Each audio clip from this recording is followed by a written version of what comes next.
রাজ কাপুরের সঙ্গম ছবির একটি গানের লাইন ছিল দোস্ত দোস্ত না রাহা।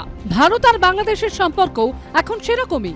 ইউনূস জমানায় বাংলাদেশের ভারত বিদ্বেষী চেহারাটা বেরিয়ে আসতেই তাদের কাছে টানার চেষ্টা শুরু করে দিয়েছে পাকিস্তান ও চীন।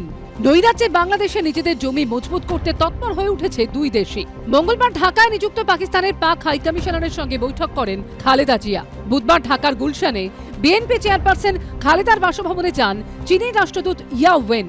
দুজনের মধ্যে বেশ কিছুক্ষণ বৈঠক চলে। শুধু তাই নয়, খালেদা জিয়াকে চীনে গিয়ে চিকিৎসা করার আহ্বান জানিয়েছেন চীনা রাষ্ট্রদূত।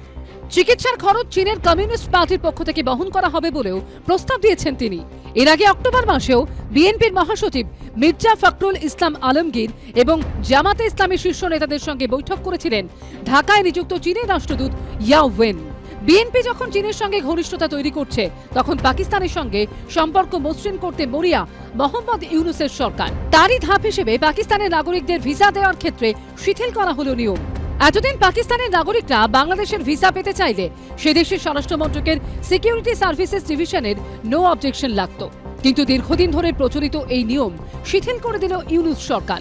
2 ডিসেম্বর থেকে এই ছাড়পত্র ছাড়াই বাংলাদেশের ভিসা পাচ্ছেন পাকিস্তানের নাগরিকরা। যা পরিস্থিতি তাতে কিন্তু এই যে চীনের সঙ্গে সখ্যতা, পাকিস্তানের সঙ্গে সখ্যতা, যে ছবি বা যে বৈঠকের বিষয়গুলো সামনে আসছে খালেদা জিয়ার সঙ্গে, তা কিন্তু মেনে নিচ্ছেন না অনেকেই যারা বাংলাদেশ থেকে কলকাতায় এসছেন চিকিৎসা করাতে, এবং তারা বলছেন এগুলো হয়তো নিজেদের স্বার্থে, দেশের স্বার্থে নয়। নিজের স্বার্থে করতেছে, দেশের স্বার্থে কিছু করে। আর চীনও তো গিয়ে এদের স্বার্থের দিকে বেশি ঝুঁকে, এদের স্বার্থ যেখানে সেখানে কাজ করে।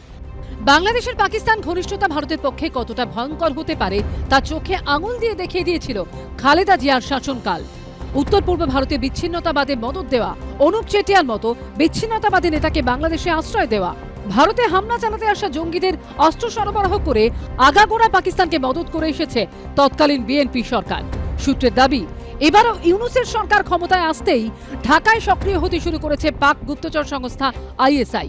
এই আবহে পাকিস্তান ও চীনের সঙ্গে বাংলাদেশের সখ্য ভারতের জন্য যথেষ্ট চিন্তার বলেই মত বিশেষজ্ঞদের। পাকিস্তান চাইছে যে যদি বাংলাদেশের মধ্য দিয়ে কোনো রকম ভাবে ভারতকে একটু নাস্তানাবুদ করা হয়, সেটা পাকিস্তানের ইচ্ছা। চীন কিছু কূটনৈতিক অন্য কৌশল করছে, যেমন বেজিং এ একটা দল গেছে, তারা সব ইসলামিক পার্টির দল বাংলাদেশের।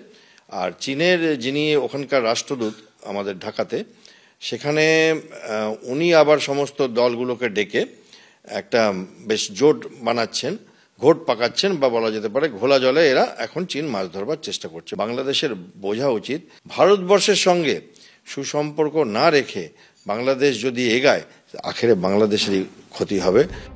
বাংলাদেশ যখন পাকিস্তান চীনকে কাছে টেনে ভারতের বিরুদ্ধে দল ভারী করার চেষ্টা চালাচ্ছে, তখন ভারতও কি পাল্টা কোনো কূটনৈতিক চাল দেবে? বাংলাদেশকে কোণঠাসা করতে কোনো কৌশল নেবে নয়াদিল্লি? সুকান্ত মুখোপাধ্যায়ের রিপোর্ট, এবিপি আনন্দ।